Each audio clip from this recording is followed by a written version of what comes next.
The first thing anyone noticed about her was not the hammer in her hand, or the crooked pile of boards leaning against the tree. It was the way she kept pausing, staring into the distance, as if she were listening for a voice that no longer existed. On that cold, gray morning, Martha Holloway stood at the edge of the old Miller property, trying to build a shelter from broken boards, rusted nails, and sheer determination. Her hands were blistered, her coat too thin, but she kept working. Because stopping meant thinking, and thinking meant remembering the man who should have been standing beside her. Across the dirt road, hidden partly by the bare branches of a maple tree, Thomas Holloway watched her in silence. He was her dead husband's brother. And though they shared a last name, grief had built a wall between them thicker than any shelter Martha could ever hope to construct. Daniel Holloway had been Thomas's younger brother, loud where Thomas was quiet, reckless where Thomas was careful, endlessly kind in ways Thomas had never learned how to be. When Daniel died in a factory accident 2 winters ago, something inside Thomas shut down. He attended the funeral, shook Martha's hand, offered stiff condolences, and then disappeared back into his own life. Watching her struggle now, he told himself it wasn't his place to interfere. But he hadn't been able to stop himself from coming by every morning for a week, standing there, saying nothing. Martha didn't notice him at first. She was focused on balancing 2 warped boards together, trying to imagine them as a wall. The land wasn't hers, it was an abandoned corner of town, overlooked by everyone except those who had nowhere else to go. After Daniel's death, the house they rented had been sold. The savings were gone within months. Medical bills, funeral costs, and the simple cruelty of time had stripped her down to survival. She lifted the hammer, but her arm shook. The nail bent uselessly. She let out a breath that was half laugh, half sob. "This is ridiculous," she murmured to herself. Thomas heard it. The sound cut deeper than he expected. He shifted his weight, thinking about stepping forward, then stopped. Daniel would have helped without hesitation. Thomas, on the other hand, had spent his life believing that emotions were private burdens, meant to be carried alone. Martha wiped her face with the sleeve of her coat and tried again. Another bent nail. She stared at it, her eyes filling despite her effort to stay composed. She didn't cry loudly. She cried the way exhausted people do, silently, shoulders trembling, grief folding inward like a collapsing tent. That was when Thomas finally moved. He stepped out from behind the tree, his boots crunching against the frost-hardened ground. Martha stiffened instantly. She turned, fear flashing across her face before recognition settled in. "Oh," she said softly. "Thomas." They stood there, a few yards apart, surrounded by broken wood and unspoken words. The air felt heavy, as if the past 2 years were pressing down on them both at once. "I didn't mean to startle you," Thomas said, his voice rough from disuse. "I was passing by." Martha nodded. "You usually do." The honesty surprised him. He hadn't realized she'd noticed.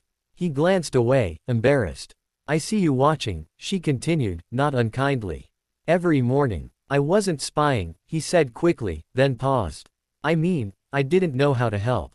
Martha studied his face. He looked older than she remembered, lines etched deep around his eyes. Grief had aged them both in different ways. "You could have said hello," she said gently. "I know," he replied. "I'm sorry." For a moment, neither spoke. Then Martha picked up the hammer again, as if to remind herself why she was there. "I'm just trying to get something up before the snow comes back," she said. "Doesn't have to be pretty. Just enough." Thomas looked at the shelter in progress, the gaps between boards, the uneven frame, the nails hammered at odd angles. He knew, instantly, that it wouldn't hold through a real winter storm. "That won't be enough," he said before thinking. Martha's jaw tightened. "It's what I have." He flinched. "I didn't mean." "I know what you meant," she said, her voice steady but tired. "Everyone does. It's never enough. I'm never enough." The words hung between them. Thomas felt something crack inside his chest. He remembered Daniel saying almost the exact same thing once, after losing a job. "People don't need perfection," Daniel had said then. "They need someone to stand with them." Thomas took a breath. "I have tools," he said quietly. "In my truck." Martha looked at him, startled. "You don't have to." "I want to," he said. The words felt strange but right. "And I think Daniel would have wanted me to." Her eyes filled again, but this time she didn't look away. She nodded once. Thomas went back to his truck and returned with a toolbox, a bundle of tarps, and better nails. He didn't say anything else. He just started working, measuring, hammering, reinforcing the frame. Martha watched for a moment, unsure, then joined him. They worked side by side, the rhythm of construction easing the tension between them. Every so often, their hands brushed, and each time, it felt like a small acknowledgement of shared loss. As the shelter took shape, memories surfaced. Daniel always said he wanted to build a cabin someday, Martha said suddenly. Out by a lake. Thomas smiled faintly. He told me that too. Said I'd be the one fixing all his mistakes. He wasn't wrong, she said, managing a small laugh. The sound startled them both. It had been a long time since either of them had laughed. Hours passed. By midday, the shelter stood sturdier than Martha had dared hope, still simple, but strong enough to protect her from the worst of the weather. Thomas stepped back, wiping his hands on his jeans. It'll hold, he said. Martha looked at it, then at him. Her voice shook. Thank you. He nodded, uncomfortable with praise. You shouldn't have had to do this alone. No, she agreed. But I did. They stood there in silence again, but this time it felt different, lighter. Thomas cleared his throat. I have a spare room, he said abruptly. At my place. Martha turned to him, eyes wide. Thomas. It's not charity, he said quickly. It's family. Or, what's left of it. She hesitated. Pride warred with exhaustion. Finally, she whispered, I don't know how long I can keep surviving like this. You don't have to, he said. That was the moment everything shifted. Martha didn't move into Thomas's house that day. Or the next. But the shelter became a place of transition rather than desperation. Thomas came by daily, sometimes with food, sometimes with supplies, sometimes just to sit and talk.